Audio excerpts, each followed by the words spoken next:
Guess who's back? Back again. Josh is back. I was just going to say Rip's back. Share this podcast with a friend.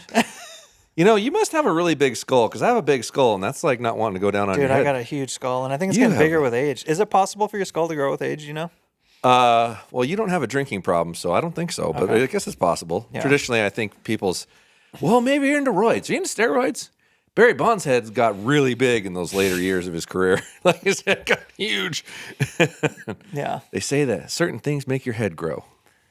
Well, they're either making hats smaller or my head's gotten bigger, because I'm down to like 2. Like when you put a hat on, you're like two. Yeah. No, I think your head does get bigger. I think I had a 7.5 when I was in high school, and I'm more like 7 5/8 to 7 3/4 now. So I think your head does grow over time, and I actually have less hair on my haircut these days than I did then, and it still fits pretty big. And you got some luscious locks over there. I got to decide what the fuck I want to do with my hair. I'm really trying to grow it, but it's getting hard. Comment down below on how ridiculously long we should have Tim's hair get before he cuts it. Yeah. I don't know. He's a lady. Whoa. Yeah. He's a lady. Anyway, boys, girls, listeners, welcome back. This is the Mega Giant Podcast annual Bow Drop podcast. Round 2. Round 1. Ding, ding, ding, ding. It's time! There was some heavy opinions being tossed around, and we're going to conclude and get through all these new launches that are, manufacturers did a good job this year. We got some pretty exciting shit to talk about, so let's pop that top, dog. Come on. Time for a new top, son. What is this, you first?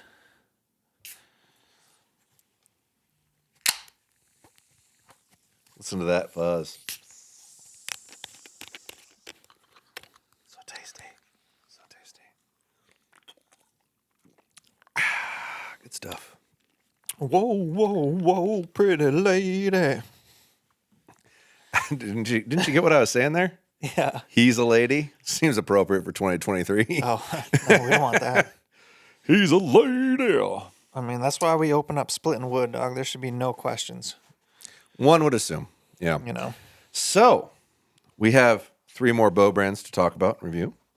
What should we start with first? Well, I think we should flip. I think undoubtedly the most hype as of right now is Mathews. Yeah. No surprise. They came out swinging and did a great job. So let's flip the proverbial coin, and we'll go through the Bowtech or Hoyt. You want to flip the phone? Pick a side. Is it that big a deal? Yeah, it is. Just grab the one closest to you. Let's go. This side is Hoyt. So we're going Bowtech. All right. Ooh. Well, I think that technically that was one of the earlier ones we tested, so I guess why not? And this is the SR. Yeah, and I have a lot of reps with this technology, because most of this technology, I think all of it, is on the Reckoning Gen 2, right? Yes, it is. So they've got the shift lock, the time lock, and the grip. Grip lock. Grip lock. Is that what it's called? You lock everything on this thing. Yeah, but is it called grip lock? Yeah. Why am I drawing a blank? It's grip lock. Yeah, it's grip lock. Yeah. So those are all the time lock, or the shift lock was always on the target bows before and on the other bows before, but adding time lock and grip lock to the hunting bows this year was new. Nice pluses, nice improvements.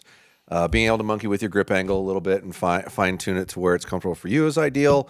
The time lock is huge for me, because frequently when you actually set a bow up and get it timed perfectly, it's not timed perfectly. It's slightly out.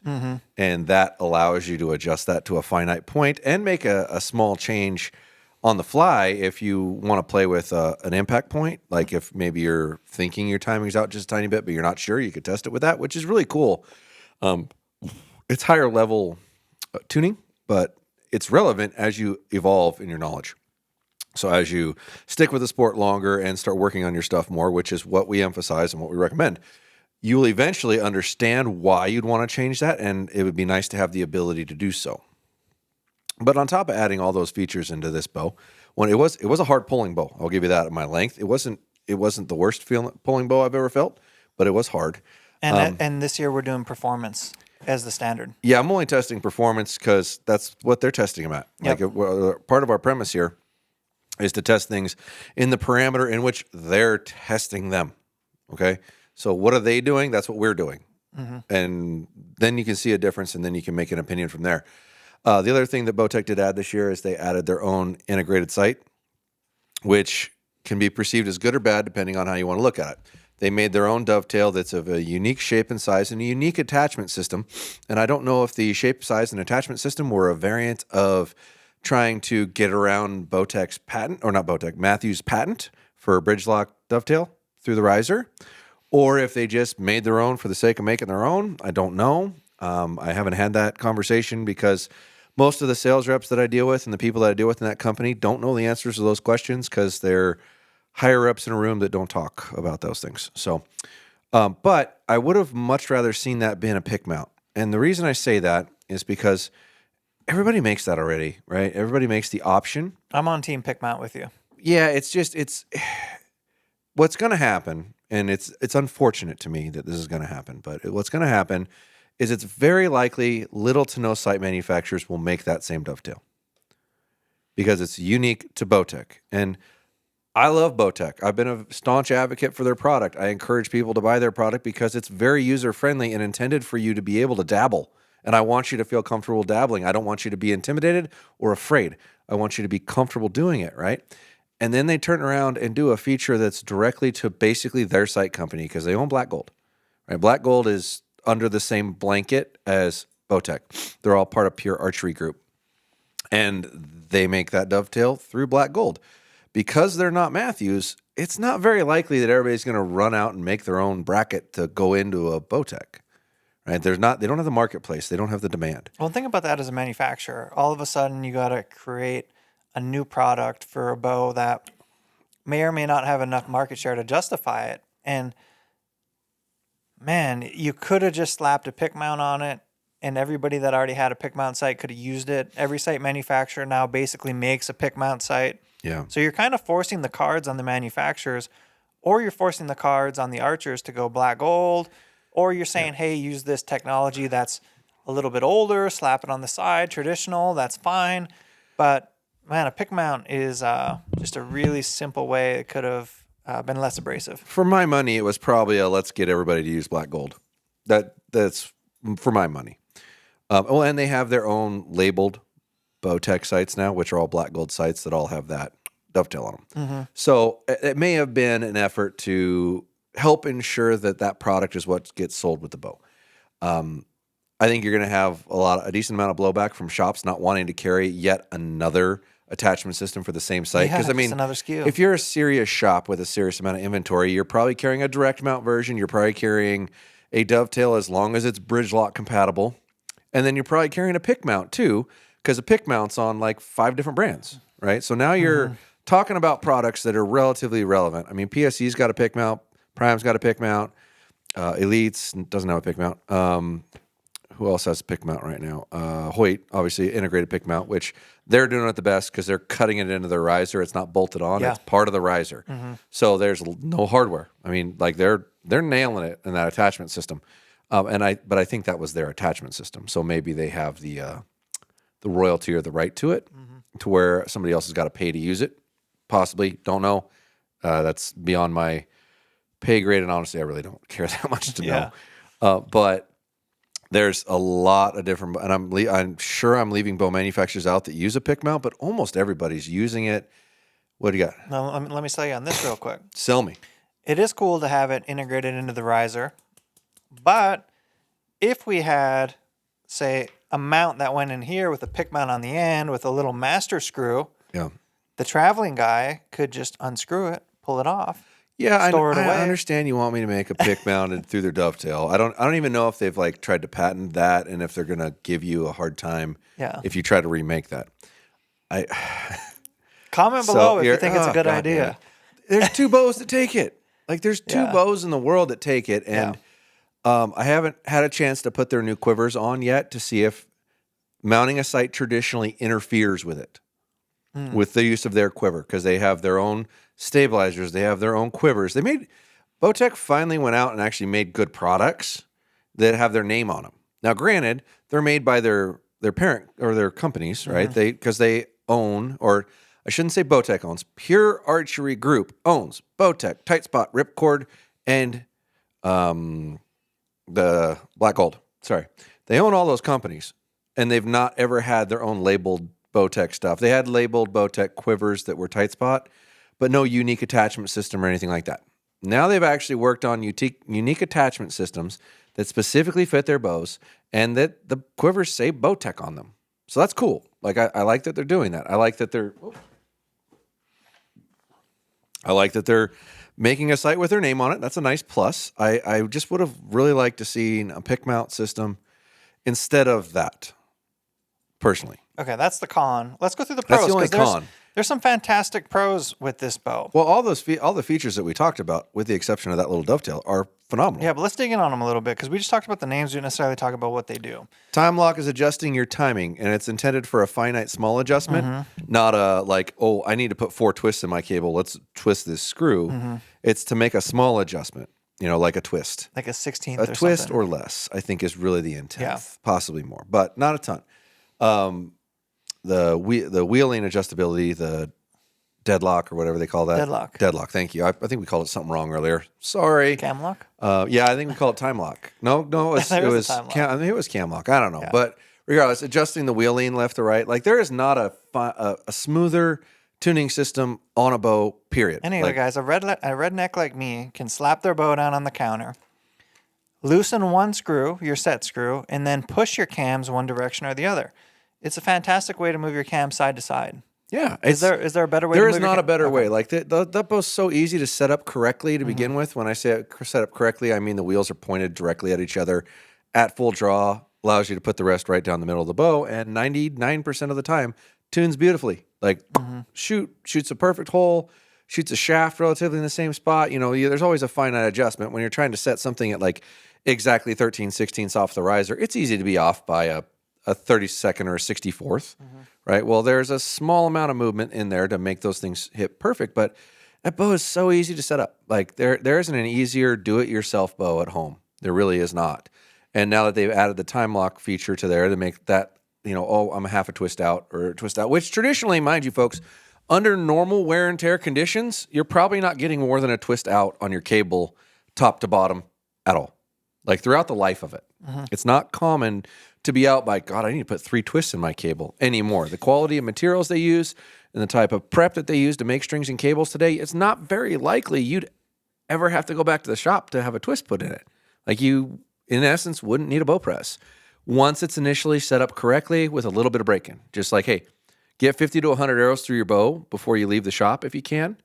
Get it set up and hopefully they have a range and just burn some arrows through that bow.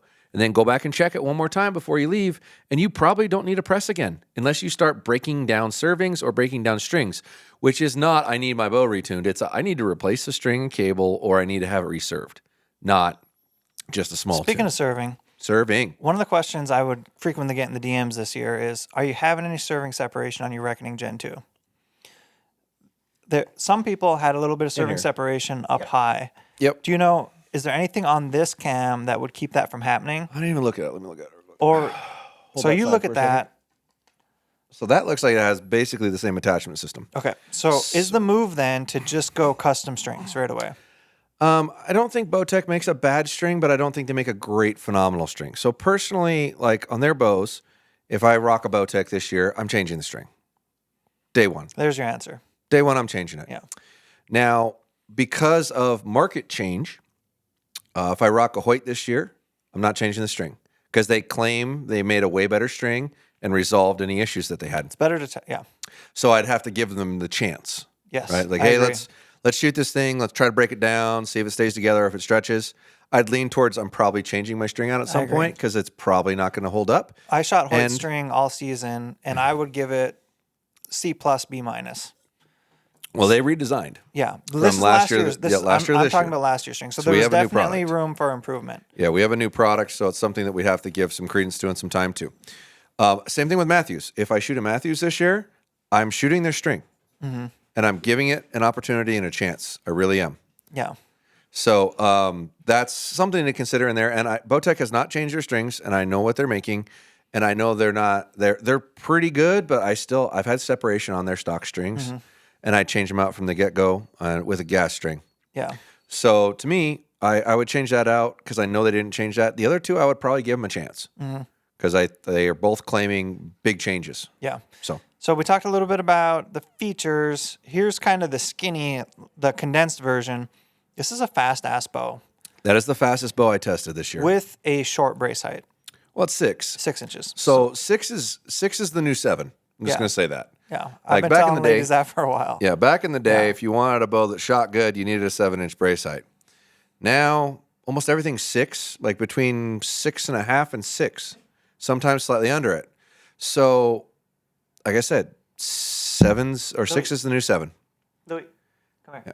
6 is the new 7, and you just have to accept that. That's what bows are. And in all fairness, they're making 6-inch brace height bows now that have, less than 2 inches of reflex. Traditionally, a 6-inch brace height bow back in the day had 3.5, 4 inches of reflex in it. Yeah. So it was torquey AF, like really bad. Like if you so much rolled your heel just a little bit on it, man, you missed by 3 inches. Mm-hmm. Right? So part of the reason you're seeing 6-inch brace heights is you're seeing way less reflex, way shorter limbs, because it doesn't have the same effect that it used to. Do you remember your measured reflex on this? Did it do okay? I thought it was 2. Yeah. Or close to 2. No, I think it was under 2. But Bowtech's unique in that measurement. Like, they're going to beat everybody because of the fact that their riser attaches to the limb near the middle of the limb. Mm-hmm. So they're gonna be able to get away with having 1.5 inches of reflex or something on a bow that's smoking fast because they move the pivot point back on the limb farther. It's a very unique feature. But byproduct of that is it's going to be hard to make a light bow. Mm-hmm. Right? So you've got more mass. You've got the end of your riser frayed out and flayed out like that. So that means you got to have metal from here to here. So you're going to end up with a heavier bow. That's just the reality. So you can make a faster bow that's typically less torquey, but it's going to weigh more. So my opinion, to summarize on a Bowtech, fast. In the performance mode, it had like let's clarify a Bowtech SR, please. Core SR. Because there is a Core SS that is not fast, but it's fast enough, and it feels phenomenal. Yeah. Go. And performance mode, to me, if I'm describing it, it makes a smooth draw bow at 70 pounds might feel like 65 pounds. Opposite a smooth draw bow at 70 pounds might feel like 75 pounds.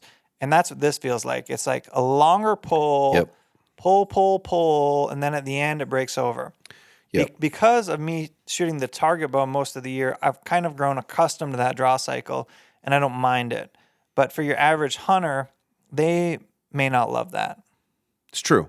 Typically, the way that bow feels is going to be a acquired taste. Mm-hmm. It's got a hump. It's Fergie running back there with her humps. It's hard to break over on the back end, and you know it. But I say this all the time when I'm talking about draw force curves. You will get used to it. You will. Right? It will feel normal, and everything else will feel weird, and it's okay. It's going to be one of the harder ones to get used to because it does have it dumps off pretty hard, and that's part of where that extra 4 to 7 foot a second that you're getting out of it is coming from. It's coming from the way that feels when it breaks over because it's a little more aggressive. Now, one other thing that we should probably point out on the Bowtechs is I want to say they won the vibration tests. Oh, if I remember right. Nice. Yeah, they were I got you. They were the lowest vibe. I think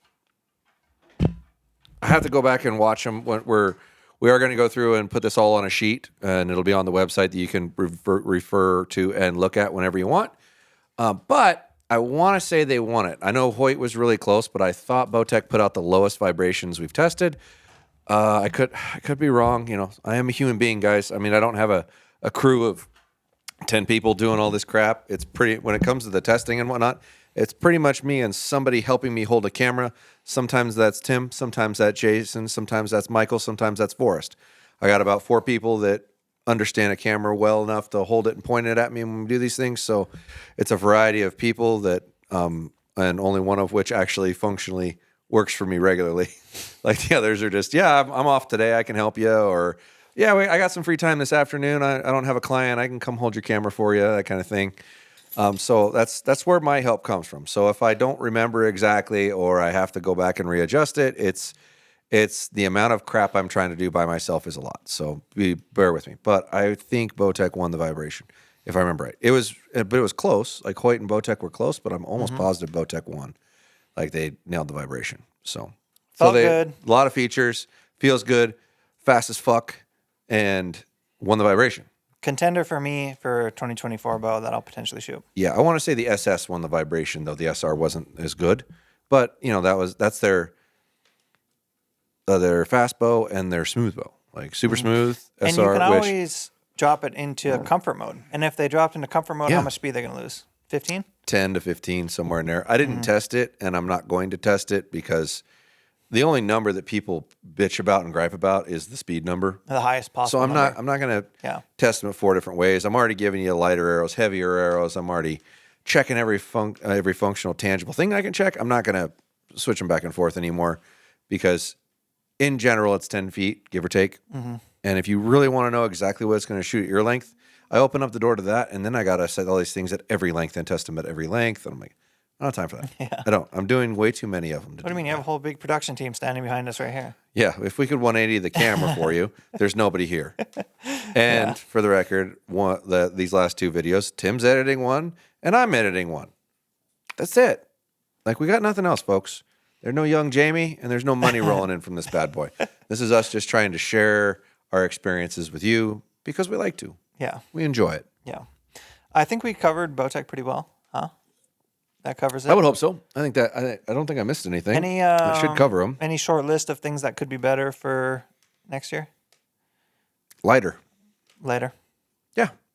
Yeah, like you did everything. How about back bar integration? They have one. They do. That's cool. They're doing every feature just about that anybody else is doing, and they're more tunable. Like they crush features. They really do. They're like Mathews in that regard. They crush features. There's like nothing that you can ask them to really do that wouldn't say, hey, you've got a lot of features. Oh, take that back. I take that right back. You need a damn limb leg of some sort, guys. Like that is a very, very positive, well-perceived thing. That little feature that is on your Mathews and also on your Hoyt now can be a reason somebody buys the bow. Like when they're up in the air and they're like, God, I'm not sure which one I want, but God, that is cool. Like when the Engaged limb legs first came out, I can't tell you how many of those bows we sold because they're like, that is really cool. I want that bow.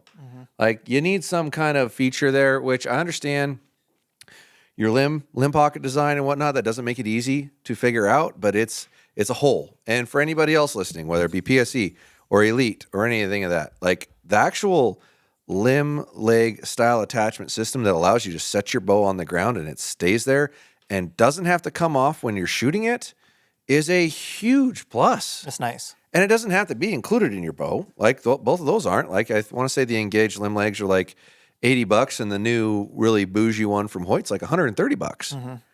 But I guarantee you it sells. Well, let's just talk about why that's cool. Is you and I can be shooting tack. Everybody's got to set their bow down. You got to set your bow down. You have to. We're not. No. You do. We're not playing. You can set your bow down. You don't have to lean it against a tree. You can just set it down. Well, yeah. Talk to the guy who was shooting bows at those things that didn't have a limb leg, and how many times my bow got knocked over? Everywhere I went. Every tournament I went to, my bow got knocked over, and I had a mechanical problem. Right? If I had something that held my bow up like that, I'm way less likely to have that happen.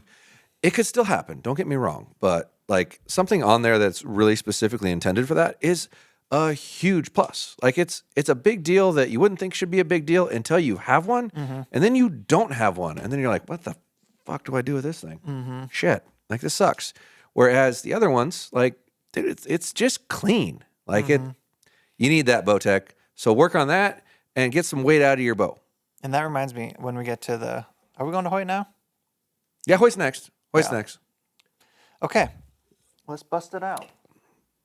Grab that machined marvel right there. Look at all that machine grab this. work. I'm going to grab their little bipod. Okay. So, what do we have here, folks? I think it's out of the shot. Now it's in the shot. Can you see that still? No, you can't. We got to be down here. Woo! This is a 33-inch axle to axle, big ass block of aluminum that they cut. Like the amount of weight they had to cut out of this Sombi. Oh my God. Like there's like 15 pounds of chips in the machine bin from this bow.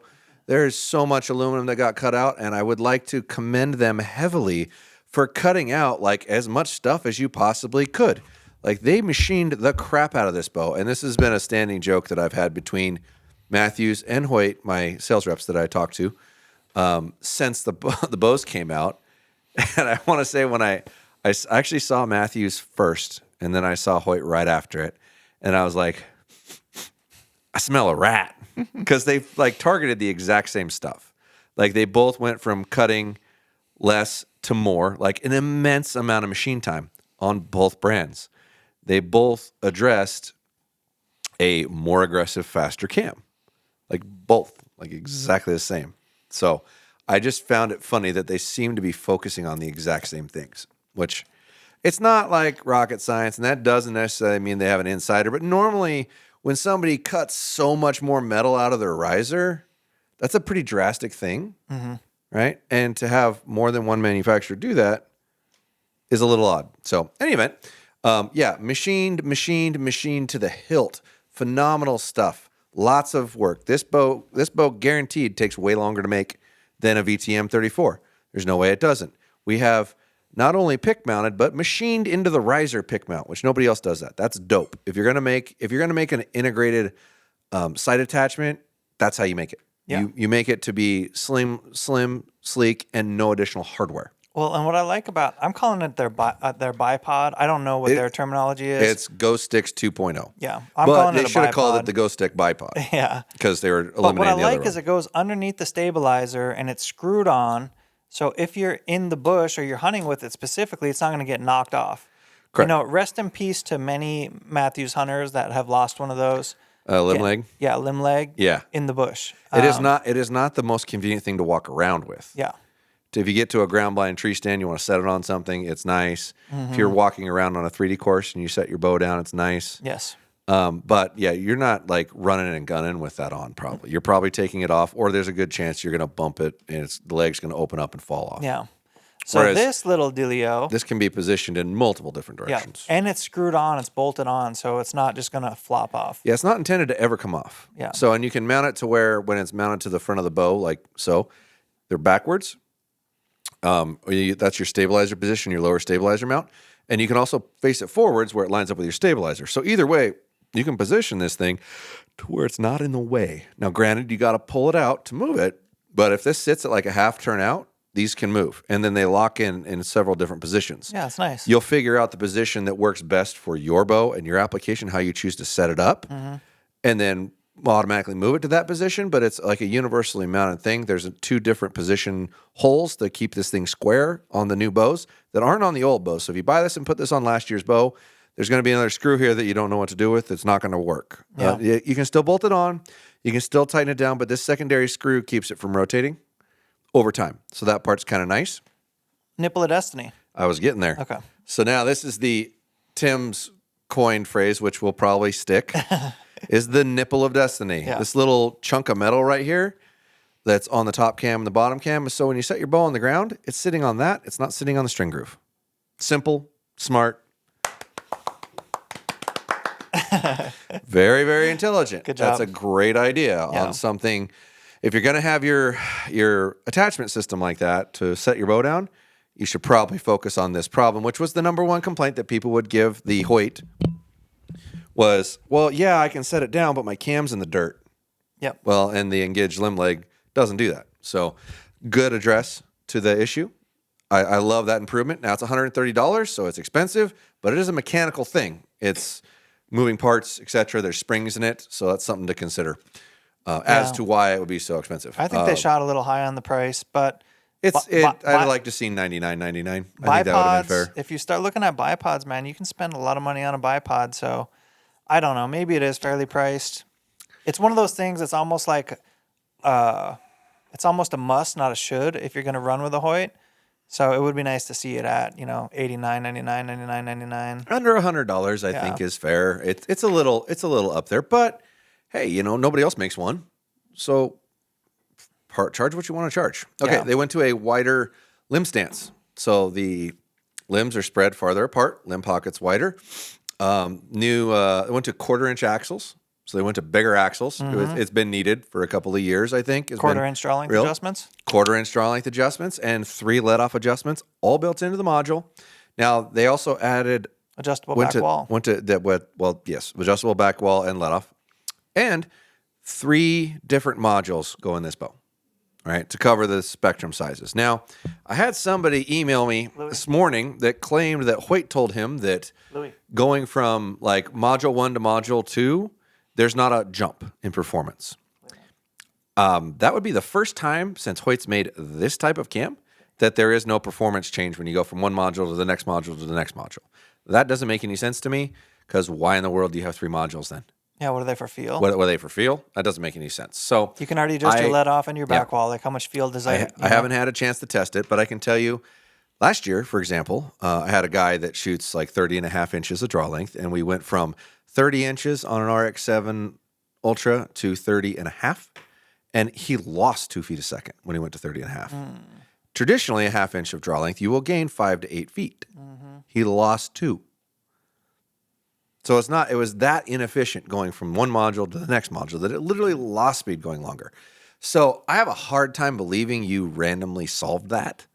I think that might have been a PC answer that the guy got in an email. I haven't tested it yet. I will find out for sure. But anytime you go from one module base to the next module base on that cam system for a Hoyt, you typically lost speed or broke even for the extra half inch of draw length, which doesn't make any sense. It should go faster.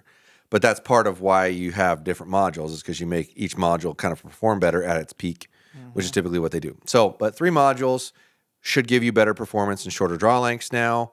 Whereas if you shot that second module more than like 2 inches off, it was dying off like a dog pretty hard. So that's all improvement.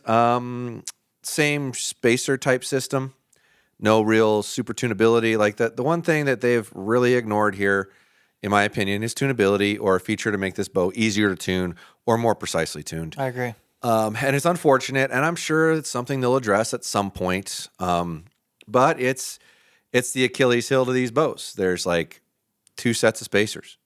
So you have a grand total of 4 positions you can set this cam in, period. And if it's anything like last year's bow, when you move those spacers around, it moves the angle of the cam a lot, not a little, which is why you'll catch guys going, well, just move one of them. Don't move both of them. Well, yeah, because it's moving so damn much that you have to just move one of them to try to make a smaller change in where the back end of the string's ending up when it's tuning out of the bow. So that's the one thing I really would like to see them address. And, they are heavier than Mathews by a pretty substantial margin, even with all the cuts that they did. Oh, one more thing I wanted to point on to. Their 2-piece quiver attachment system, because they machined it all the way back here, you can actually get the quiver even tighter than you could before. Which is cool. Which is really cool. But one thing I wanted to say on tuning is if they had an easy, user-friendly tuning system, it would kind of be, that would be option A for me for next year. It'd be hard not to. Like it would really, it's very impressive. VTM 34 has been a great bow for me. I've been very happy with it. Yeah. Oh, strings, minus the strings. So my VTM last year had a little bit of serving separation right at the end of the year, and this year they upgraded their strings, right? Yes, they claim they have a much, they spent a lot of effort and time engineering and designing a better string product for them from the factory. So that's something to consider. Time will tell. But the reason Josh has claim is because it's just not time tested yet. Yeah, and there's no way to. You got to put that. a couple thousand arrows through a string to really judge it. I've seen things like that be said before that don't functionally come out. So the other thing that I wish they could address, that they never will be able to address as long as they keep making this I-beam construction riser, you're never going to get this bow light. Yeah, because there's so much more mass in this cutting through here. You can't lose that. Like you look at everybody else's bow and they don't have extra metal back here. Yeah, I mean, right? their argument is stability, probably, right? Yeah, well, it's so the idea of this is that the vibration goes around your hand. So when you're sitting here holding onto it here, vibration hits there, bounces back across here, and goes back through here. Let's do it this way, boing, right?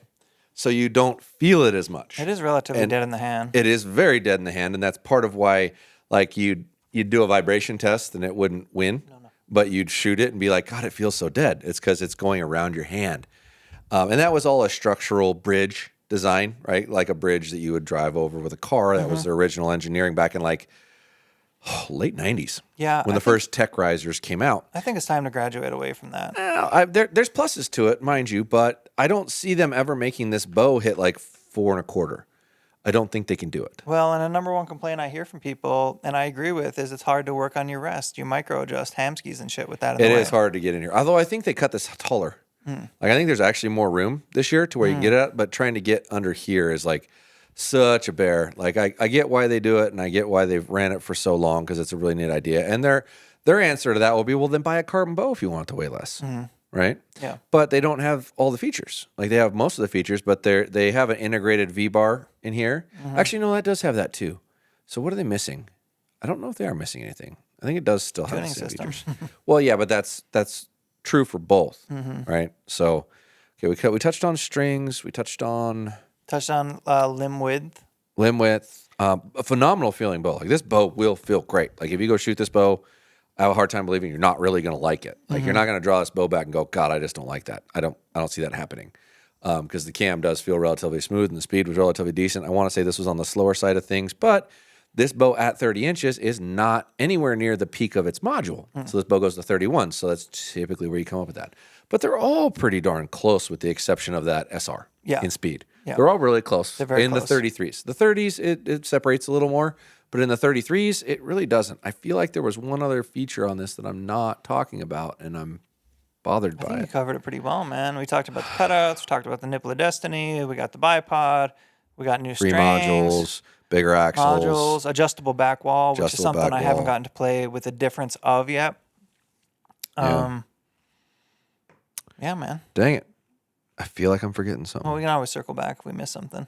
All right. Moving on. Very solid platform. I think when I mentioned it in podcast 1, I was a little underwhelmed. I was a little underwhelmed at Hoyt because I was like looking for a reason to upgrade. And I looked at it and I was like, they didn't do that much different. But they really did. They added a lot of thoughtful little gestures. That bow's completely different. I know. From a 34. That's what I'm saying. It's drastically different. Yeah, they added a lot of thoughtful little gestures. We just went over them. And I really think if you're thinking about going from VTM 34 to this bow, it's a nice thing to do, particularly if you want to weed your way down the archery rabbit hole. 1/4-inch draw length adjustments. I think people are going to find that's a bigger deal than we make it out to be. I don't know if we said that until now. We did, yeah. But we could talk more about it because it's the first cam that's had 1/4-inch, right? Darton. No? Darton did? Darton did that last year, possibly the year before. Okay. But it's the first major bow manufacturer, let's say, to incorporate 1/4-inch. Which you're probably only ever doing that on a pivoting module. If you have an interchangeable module, you're probably not doing 1/4-inch modules. Yeah. Because that's a nightmare. But yeah, they made 1/4-inch draw length adjustability, and that's awesome. And to summarize, one thing, my opinion, is I've gotten to shoot a lot of these bows now, just being around the shop, have access to them. It's awesome. And Hoyt seems to have found the sweet spot for speed versus feel. They have a traditionally fast bow with a good feeling cam. It doesn't feel like Bowtech's performance cam. Correct. Yeah. Yeah, they're not going to make something that's, well, they'll make a different bow completely and call it a speed bow, like they did. They did a Z1S or whatever last year that they didn't revise or change. And one thing that we should probably also touch on, since we didn't have their carbon bow up here, the RX-7 and RX-8 risers are exactly the same, so there's no new incorporations of anything in the riser itself, but the new limb pocket, limb, and cam assembly is all on that bow. So everything that from the end of the riser out on these bows is exactly the same on the RX-8s. So those same beneficial benefits: 1/4-inch draw length adjustability, let-off adjustability, back wall adjustability, wider limb width, 1/4-inch axles, all that stuff is in an RX-8 and an RX-8 Ultra as well. And the incorporation of the secondary screw in that is in that riser, and it's not in RX-7s. So we should touch on that just because that technically is a change in the riser. There's another hole down in it for a screw position to lock that in place on the RX-8s. It's not on the RX-7s. Yeah. And yes, you could technically buy the limb pockets, the limbs, the cams, the strings, the cables, and put all that on an RX-7. Or you could just sell your RX-7, buy an RX-8, and come out money ahead and still have a warranty on a new bow where you're not going to get that. If you try to take an RX-7 and upgrade it, I think I've gotten like 6 emails already. Hey, can I buy the cams, the strings, the cables, blah, blah, blah, blah, blah, blah, all this other stuff to make this work, right? Yes, you can. When they become available for sale, which I guarantee you are not selling them yet because they need the cams to produce bows, because that cam's the same on all 4 of those bows. So they aren't selling just the cam for a while. However, I guarantee you the cost of those items is way higher than simply selling your RX-7 and buying an RX-8. We're talking buying limbs, limb pockets, strings, cables, cams, axles, because it's a different axle assembly, the whole bit, right? So you're buying every part from the limb pocket out. It's over $1,000 to buy those parts, and you got to pay somebody to bolt it together unless you're, awfully handy. So at least I would be shocked if it's not $1,000 for all those individual parts, right? So just buy a new bow and sell your old bow. You know, a new one's just under $2,000. You're going to get at least $1,000 out of your old one. Just buy a new bow and it's got a full warranty. You don't got to worry about it. That's a good point. Yeah. I ran a Hoyt first season. I've been pretty impressed with it. I think, they're very shootable bows. It's very shootable. Yeah. If you're at the archery shop, you want to test them out, I would certainly include that in the test fire. Yeah. And if you're going to run it, pick one of these little suckers up. Oh, yeah. You'd be foolish not to. It's a really cool feature. Even if it is kind of pricey, they are really cool. Yeah. You'll miss not having it. You'd regret not having it. Yeah. 100%. So, yep. All right. So, the pièce de résistance. Okay. So, why are we... Well, let me... Why don't you go first? Why don't you tell me what's so great about this bow, Tim? This is a Lift by Mathews, the evil empire, the one that has the most hate and venom out there on every message that you ever get. Oh, God, I don't know why there's so many people that love to hate Mathews, but there sure are. Well, the more people that love him, the more haters there are too, right? I have my own theories as to why, but yes. Yeah. From an objective perspective, Mathews changed some things this year that made this bow pretty awesome. The cams are different, which I firstly most appreciate because with the Phase 4 cams, I would get a little back wall jitter occasionally. And for a hunting bow, I didn't love that. I shot this, I did not feel any of that back wall jitter. So that firstly is very much appreciated. The machine work on it is definitely the most complex. You can see that they're machining it from more than just two different angles, like more than just an X and a Y. Mm-hmm. And they shaved some weight doing that. Yeah, like somebody's machining those in a 6-axis machine. Yeah. Mm-hmm. So aluminum bow that is very close to being the lightest bow on the market, which is pretty incredible. Yeah. Yeah, I mean, it came in underneath the RX-8 and just over the Mach 30. What about Bowtech's? I think it's under Bowtech's carbon. Bowtech's carbon's heavy. Yeah. Yeah, Bowtech's carbon bows weigh the same as their aluminum bows, so it's kind of like what are we doing here? What are we doing here? Yeah. Like if it's not coming in lighter, it's a hard sell. Yeah. Right. Even though it's a phenomenally feeling bow, it's still a hard sell. The other thing that gets a little bit of not the most user friendly to tune, but they're what do we call these little top hats? Their top hat system is pretty incredible because you can take this same bow and go from 55 to 80 pounds, right?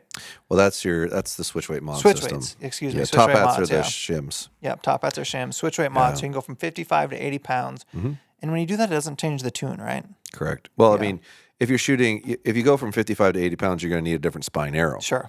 But it's not changing your wheel lean. Now, if you change your length, it changes your wheel lean because that wheel is leaning based off of how far you drop back to and stop, which is why you'll build a bow for like Dan per se at 27 or 26 and a half, and then you hand it to I've had to take several of his bows that he gave to somebody else and had to retune them and reshim them. Yep. Because they're drawing it back to 29. Well, now the wheel lean's different. As you're cycling that cam farther, changes the angle it sits at. And to be determined, the thing that's the most vague right now is what exactly are we going to get with this grip, which is going to be an add-on. It says Shot Sense here on the grip. Mathews is launching some kind of product that is going to have an app that you can see through your phone, and then we're going to see some version of how that bow is moving around and floating. Closest thing I can give you to it's like a Mantis. If you ever looked at a Mantis, it's very similar to a Mantis, but it's integrated into the grip itself inside the handle, right? So it's not something you stick on the outside. You actually change the grip out and put it in there. And when that comes out, it'll be $350, and it'll have the stock grip like you see there, or the 2-piece version. Both are included. And then UltraView is releasing a grip for it too that you can use. Shot Sense grip. Yeah, well, you can buy their grip, and it's cut out for the Shot Sense to be put into. So you still got to buy the Shot Sense and then their grip for sure. Rad. So now, I haven't seen you as excited about a bow as let me have it. All right, here you go. As this bow. So, all right, so why am I so excited about this giddy. bow? He's why giddy. am I so excited about this bow? When's the last time you saw a bow manufacturer cut a half a pound out of their bow? In a year. You'd know better than me. Never. Yeah. It doesn't happen. It happened one time before that I can recall that a bow manufacturer went from, like 4.2 to 3.6 or something like that. And it was this company, by the way, when they went from, I'm trying to remember what the bow was. It was, the Adrenaline was the bow that they released that was ridiculously light. Like they sat down at a table and went, how light can we make this thing? Mm-hmm. Right? And they successfully did that. Now, to take a bow company that's making a 4.5 pound bow and come out with a 4 pound bow is pretty impressive. I berated them last year for not having a carbon bow. Right? That was my argument. Like, what are you doing? Why don't you have a carbon bow? You're like the biggest bow manufacturer. Why don't you have a carbon bow? They had a really good explanation to me for that. Said, you can't make a carbon bow as good as you can make an aluminum bow. Now, someday maybe you will be able to, but right now you can't. So until then, we're going to keep making aluminum bows. They double down on aluminum. And they succeeded because this bow's lighter than an RX-8. It's a 29.5-inch axle to axle versus a 30-inch axle to axle, and this bow weighs less. And it's aluminum, not carbon. And it's $600 less. So when you're comparing this bow, you probably ought to compare it to carbon bows because it's the weight of a carbon bow, realistically. And if everything else works out to be equal, it's way cheaper, like drastically cheaper. You have same bridge lock, right? So the same sight attachments, same IMS integration in the back for the originator of the rest. You still have bridge lock stabilizers, which, you can take them or leave them. If you're into it, cool. If you're not, you're not. Not a big deal. Only Mathews makes those, so you are stuck shooting a Mathews stabilizer in that position. They came out with a new limb leg because the limb pocket is smaller, and then made it skinnier and smaller and way less. So addressing weight once again. Completely redid the way they do their limb turret system so they could eliminate the bolt. Cut that riser to where it goes all the way into the end of the limb pocket so there's still thread in there, but it's the least amount of weight you can come up with. Made the limb pocket shorter so the limb pocket weighs less. Did a bolt over assembly, very similar to Bowtech, right? That is considered, in my opinion, way more durable, way more reliable, way more consistent. Great improvement. Changed the cam. And way less of a pain in the ass for you to work on, right? Yes, they are. Yeah. Redesign the limbs, right? So these are shorter limbs. Every single solitary aspect of this bow is different, other than the top hats that you put up there and the roller guard and the string stop. Every other thing on this entire bow is new. That's a lot in 1 year, okay? Oh, and the grip. Grip's the same, other than shot sense improved. That's the same. But this has a completely new riser, not just let's put some different cuts in this riser. This is a completely new riser, completely new limb pocket, completely new limb, completely new cam. Like, what the hell you want, people? Like, this is a completely rebuilt bow. Hey, and I get with new strings. With new strings. Yeah, completely redone strings. Like, they're claiming these are the best strings built. Period. And I know, they said their strings were great, but even you call them and talk to them, they're like, yeah, I know, blah, blah, blah, right? But they are putting this string up against any high-quality string. And to boot, I remember what we didn't talk about on Hoyt. Hoyt was the same price. They didn't raise the price for a lot more work into their product. Yep. That was the one thing I wanted to emphasize. The price of their product is exactly the same. Well, these guys only went up $30. They put a way higher quality string on it. They redesigned the limbs, they redesigned the cam, they redesigned the riser, they redesigned the limb pocket, and they want $30 more for their product. Like, I know that there's a lot of people that hate on Mathews. If you were the best-selling bow every year, you're probably going to get some hate. You are. You're going to get some loyalists or some fanboys that just don't like you because they think you're maybe not making a better product. Well, this is drastic change, folks. And that's why I get excited about it, because innovation like this will force other manufacturers to go, we need to do something different. Like they're making drastic changes to their product, and it's going to be hard for us to keep up with that. So it's a nice thing to see a bow manufacturer put that much effort and energy into changing their product that much in a year. Like in years past, you would see, this new cam assembly, right? This year, we got new cams. Okay, so we're getting some speed here. Then a year later, he's like, we got new limbs. And then a year after that, we got a new riser. You got a new cam, new limb, and a new riser in 1 year. That doesn't happen, right? So appreciate the fact that they've made some major changes on every aspect of what they make in 1 year. So that's really what I get excited about, because it's my job, as far as I'm concerned, to be critical of manufacturers and how much of an effort they're making in their product. right? That's a shit ton of effort, folks. That really is. So they've jumped ahead on so many different things. And I'm excited about it because being real with my own opinion here, I've looked at bows that come out and go, you can make this bow 1/2 pound lighter. Mm-hmm. Why aren't you? Well, this will force people to make their bows 1/2 pound lighter. So as much as, like, let's say you're a Mathews hater. Let's say you look at this bow and go, I hate those guys. That's just a cheap piece of junk, blah, blah, blah. Whatever you want to say, I see it in the comments. So I know you're talking about it, right?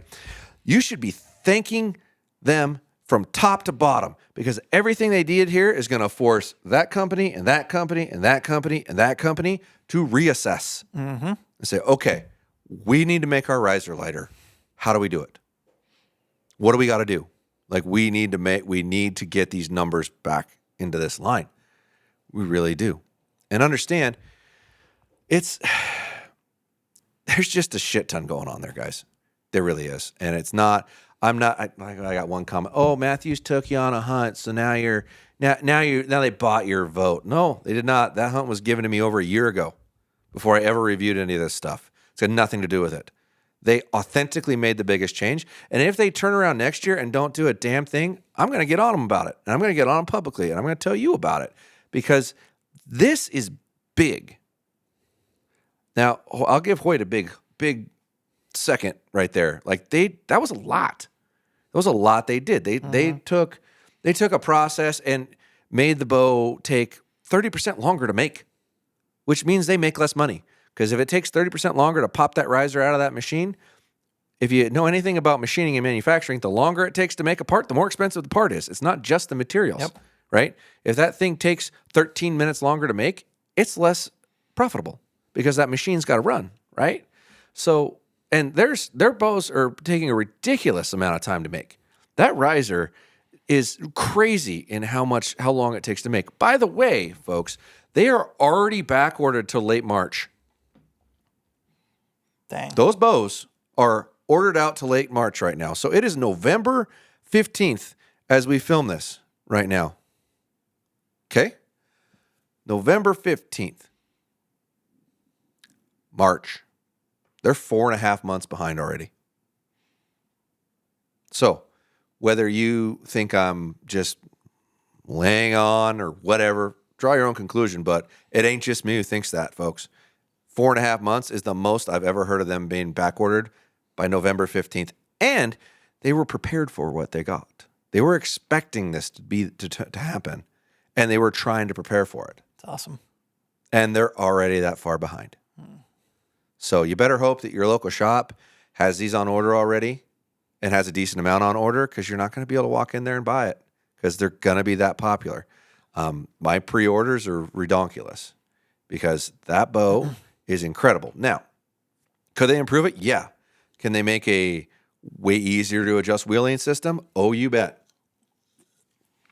Can they be a little more in line with what their speed should be versus what they say it is? I mean, they advertised a speed like 8 feet a second faster than the next advertised speed, or no, 4 or 5. Like, that thing was advertised 4 feet faster than the Bowtech. As the highest, right? Advertised as the highest. I think they advertised the highest speed this year. Yeah.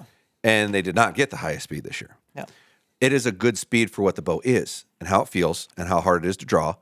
I think it's a very fair speed. And that's part of the reflection of what I state when I state a speed. So how much time we got? We're good. How much longer do we got? As long as we need. Well, but really. 10, 15 minutes. Okay, cool. 20 minutes. So I'm probably going to consume most of this time. Sorry. If you need to cut me off, cut me off. So I've implemented a new system this year when I'm reviewing bows, and it's his fault. Just so you know, if you don't like my system, it's his fault. He told me I need to score things. So I started doing that, and I don't think it's fully understood what I'm doing and why. Okay. So let's start with like the vibration tests. A bow that's got a shorter riser tends to vibrate less than a bow that's got a longer riser. We touched on that earlier, right? So a vibration number, to me, can't just be a standard number, right? Because if I put a 30-inch bow in there, it's going to do better than a 34-inch bow. And that's not really a fair assessment of what you're feeling, because that guy's not necessarily looking at the same bow. So I'm trying to give a credence to like my 1 through 5 rankings, like on vibration. a 33-inch or 34-inch long riser bow can have a higher number, and I'll still give it a better ranking because it's very difficult to make a bow that long not vibrate. It's relative, yeah. It's relative. So you can't just give the number. No different than, well, if my speed test was all based off of how fast it is, that's pretty simple, right? 1 through 5. Brackets for numbers. That's easy. But my speed portion is also relative to what they make here and how fast should this bow probably have shot. So it's partially, if you're really being blatant on your speed, I'll probably mark you down a point, or a lot if you're being blatant, right? I'll mark you down a little for being dishonest about your speed, but I will also give you a good feedback number based off of what did you build and how fast is it, not what are you publishing for speed. So part of my speed number is based off of what you're saying it is and what it actually is. And then part of it is what did you build and what do I think it should have shot? Mm-hmm. Okay, so then that's getting overlooked a little bit in those numbers. My A to A and braces are part of my opinion. What do I think you should have built here with what you gave me? Right? Like this number probably should have been a little higher. This number probably should have been a little lower based off of what you're trying to build.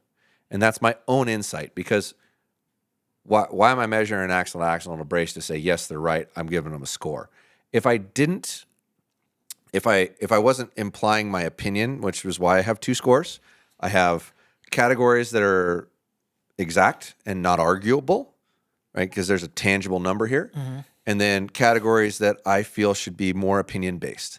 Like what a draw cycle feels like for me should be opinion-based, right? Because it's not what it's going to feel like for you. Certainly. What a grip feels like for me should be opinion-based because it's what kind of grip do I like and how do I like them to build them. Back wall, once again, that is what I think it should feel like. Because you're not going to agree with the same thing that I agree with, right? So if you're, balance is once again, how do you like a bow to feel? It is subjective. Yep. So these things are in my subjective category for a reason. Speed's really not, but part of speed is a reflection of what did you build and how fast did it shoot. Yeah, you're saying like, hey, it's not this is a Chevy 350. Should a 350 do 0 to 60 in 5 seconds or should it do it in 3 seconds? You're saying basically what is the capacity for speed based on what you built? Based on what you built. Yeah. And what you built has a lot of variables in it. Mm-hmm. So don't just gloss over it. There's comments where like, well, this was faster than that, but you rated this a little higher. Well, it's what did they build and what did it come out with? Mm-hmm. Right. So it's not just straight numbers. There is subjection to it. And those bows are going to rate a higher vibration scale because of the weight. Where if you check it against a carbon bow of similar weight, the number is actually going to be really good. But if I put that against an SS, the SS is going to shoot functionally better in a vibration test because that bow weighs at least a half pound more. And the heavier the bow is, the less it vibrates in general. So some of these numbers that I'll get criticized on giving certain scores are not just a reflection of the physical weight or not just a reflection of the physical speed. It's what should it do based off of what it is, and have you achieved that or not? So there's some subjection in there. I could easily just not rank them and put the numbers out, which is what I did before. And that would be, here's how fast it shot. Here's what it weighs. Here's the vibration gauge. Let's not rank them. But I didn't think that was as detailed as I could be. And I thought that your idea of doing it was probably smart to do. And I knew that I was going to get so much more criticism for doing it and criticized. But my goal is and always will be to hope the bow manufacturers are making a better product and are being held accountable for what they are making currently. And that's the goal of this. Mm-hmm. So you don't have to watch my videos to get those exact numbers or whatnot. You don't have to watch my videos if you don't like my opinion. I really don't care. Don't watch my videos if you don't like my opinion. But I'm going to give my opinion because that's the whole point. It's my opportunity to try to influence this industry. Because I'm not going to make bows, right? I'm not going down that path. I passed on that a long time ago. It was something I really considered when I was young because I did love design and engineering and how to make better oils. And I'd constantly look at something and go, why didn't you do this, and this? You could totally do that with this easily and make it better and to have some kind of influence in that. So this is my opportunity to kind of still maintain what I'm doing as a job and a profession, but try to influence a little bit. So yeah, I'm going to share my opinion. And you don't have to agree with it because it's not your opinion. It's mine. Let's just leave it at that. Yeah. I love it. Fair? Yeah. Now, you talked through some good stuff about your testing there. Yeah. Which I think is way improved. Like, everything's just getting a little tighter, getting a little more fluid, a little less clunky. The videos have become much more enjoyable to watch, which is cool. And I think that's a reflection of how much they're getting watched. Yeah, with a shitload they're getting watched a lot. Information there too. But you want to talk about the speed test thing? We talked a little bit about it vaguely on the first go around, but just exactly what a speed test is and are the manufacturers doing it? That's right. Sorry, we didn't touch on this other little tidbit. So there's been some scuttlebutt going around about ATA versus IBO speed testing. So originally, the ATA was actually the AMO, the Archery Manufacturers Organization. When I was a kid, this existed. They're the same organization. When your balls were much higher. When my balls were much higher and I had less hair. Yeah. And more hair, less hair, depending on where you're talking. So, but back in the day, there were two different ways you measured a bow. You could do an ATA test and an IBO test, okay? And the ATA test was, or not ATA, AMO, not ATA, was 540 grain arrow. I think it was 60 pounds, not 70 pounds. So I'd said 70 earlier. I think it was actually 60 pounds and 30 inches. And that's how they tested bows, which was a relatively common setup 30 years ago, right? And IBO, which was the dominant 3D shooting group at the time, they had rules for participating in their tournament. And their rules were 5 grains of arrow weight for 1 pound of bow weight. And that was typically 70 pounds, 350 grains, but that was their parameter. And and the archery industry adopted testing under that premise at 30 inches. So when a manufacturer put a stamp on IBO rated, it was at 30 inches. Now, if you look up the IBO today, which, mind you, is just a shooting format. It's not a test. It's not any of that shit. It's just a shooting format, right? It's a tournament-style shooting format that has rules. Those rules don't state a draw length, right? They state a 5 grains of arrow weight per 1 pound of bow weight, max weight of 80 pounds. That has nothing to do with how you're supposed to test a bow. That is just simply the rules for participating in their tournament, right? So, and there is no draw length restriction, because then that would say, well, you can't, if you shoot longer than 30 inches, you can't participate in IBO. That's just asinine. So the confusion here is that ATA now was the group that was AMO, Archery Manufacturers Organization, versus Archery Trade Association. They changed that 10 years ago, 12 years ago. Same group, and they were supposed to be the governing body of archery. Like, they had parameters and rules and things like that they expected you to abide by. Now, when they went to ATA, I don't know when after that they changed what they said the standard is for testing a bow, but they created the standard that was IBO's standard, but gave it a length and gave it a parameter of variance that you're allowed to be at. Okay, so the parameter of variance that you're allowed to be at is you're supposed to test it at, it's still 5 grains a pound, but they state 70 pounds and 30 inches. Okay. And they don't state 70 pounds and 30 inches because 60 pounds and 30 inches in a 300 grain arrow is drastically different in speed. 5 grains of arrow weight per 1 pound of bow weight will typically shoot the same speed as long as you're not adjusting the limb bolt to get that weight, that you're actually shooting a different thickness of limb or the appropriate module to make your weight do what it's supposed to do at that parameter, right? But that measurement is uniform in that regard. Now, you're allowed 0.2 of variance on your poundage. So you can be 69.8 to 70.2. They allow scale variance, right? So if you measure it, so if you watch my videos, I allow 0.2 of a variance in the peak weight that I get it at, because that is at their spec. But you're usually within 1/10. I try to be right on, but some of those things, when you're moving them, it's hard to get it exact. If I get it within 2 to 1, I stop. I'm there. I'm close enough. That's fine. One of them, I had to move one limb bolt a 16th of a turn to get it within that spec because the limbs are so short, the poundage moves a lot when you adjust it. So there is that measurement. The arrow on 70 pounds has to weigh 350 grains, and the length cannot exceed a 1/4 inch. So there's a reason I started measuring draw length, is to confirm that these things are actually being tested at those specs. And ironically, I only found one bow that was outside of that. Like all of them were in that or better. And before, you'd commonly find ones that were outside of it. But regardless, those are the parameters that all bows are tested from any of the manufacturers that I tested. Okay? And I called and confirmed this because this scuttlebutt's going around saying that I'm testing these bows wrong and that's why your speed's way off. It's not why my speed's way off, folks. So every bow manufacturer of bows that we tested this year, I got confirmation from them. They tested those bows at 70 pounds and 30 inches with a 350 grain arrow, period. Straight from the horse's mouth. Straight from each one of them. Last night to this morning, I went over and talked to each one of them, messaging back and forth or calling and saying, hey, I need to confirm this 100%. I don't want to state this wrong. So all the brands that we have tested this year are all under that parameter, period. Now, how are they getting it to go faster magically? Where's the secret sauce? This is not possible. Well, sure it is.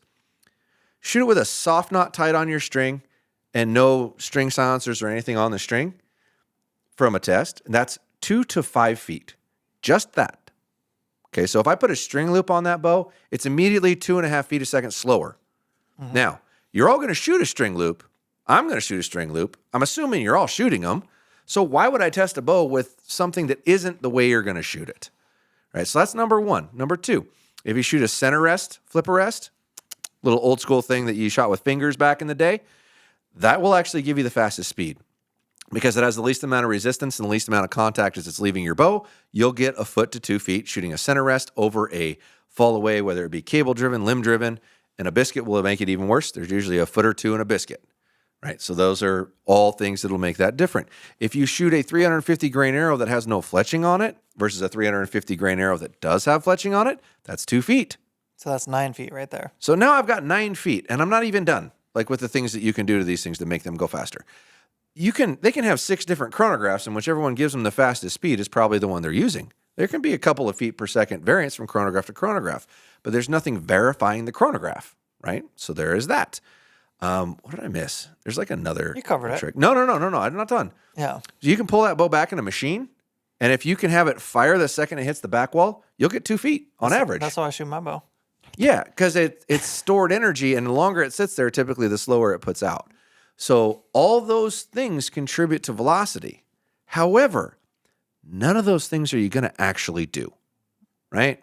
So I test the bow in the manner in which you're going to shoot it, with the exception of a peep sight, because there's a lot of varieties of weights of peep, and it'll change the velocity.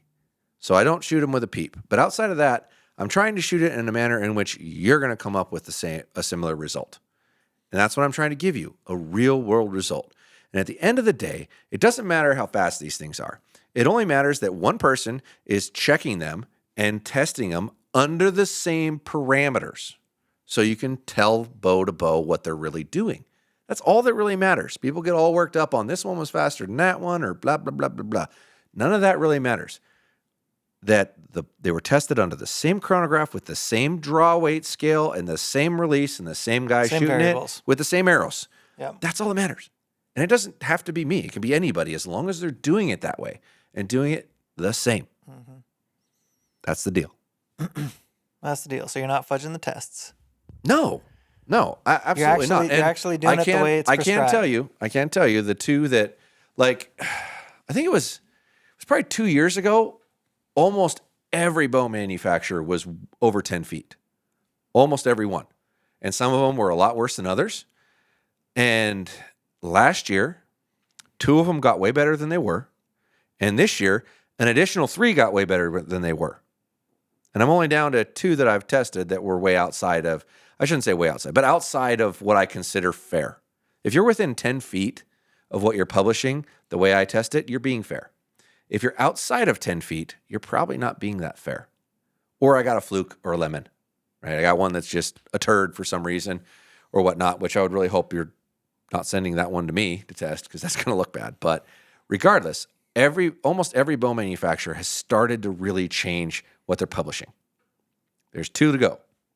Those last 2 go out, and it's like, it's just nice to see that what they're publishing is almost achievable. Yeah. If you can get a speed within 10 feet of what they publish, they're being honest, in my opinion. And if they're outside of that, they need to work on their honesty.